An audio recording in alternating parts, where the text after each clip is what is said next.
There are so many shifts and changes in what artists need right now, and there are so many challenges facing all artists and dance artists in particular in our local context. And so we are in this constant back and forth of what do artists need and how do we be responsive to that. So I'm Liliona Quarmyne. I'm the artistic director of Kinetic Studio. And what we do at Kinetic is we both do presentation and support services.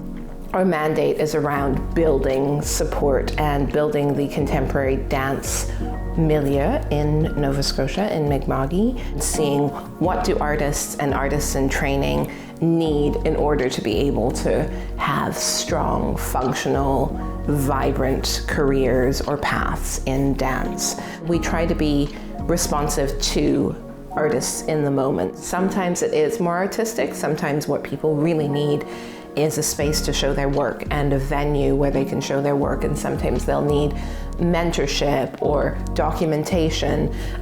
So that's one side of it, but then there is the whole other side of how do I write a grant, and how do I make a living as an artist? So we try to do some of both.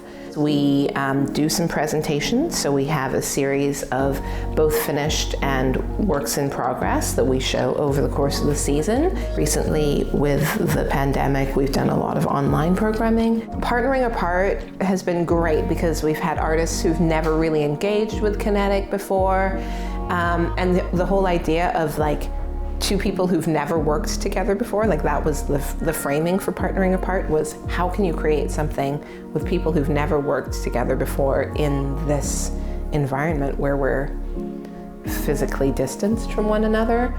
And the stuff that came out has been so exciting to me, but more than ever, our priority is around building spaces in the dance world for new, more diverse voices. So Vibe, our program for BIPOC artists, is right at the center of that. In what people think of as the contemporary dance world, there are some exceptions, but generally it tends to be a very white space. And for some time now, people have been very aware that that is not okay. That just can't be the way that dance in Nova Scotia and contemporary dance in Nova Scotia continues to develop.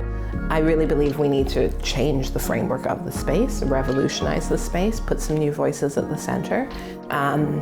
Being a support services organization for dance only works if we're really representing people who want to be in dance, and that's really where we're putting a lot of our focus and attention right now.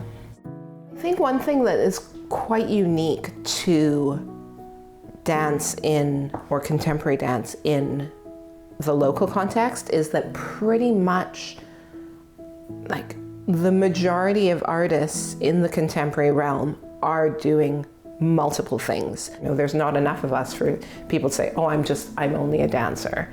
It's not realistic in our context. So I think one of the things that's really not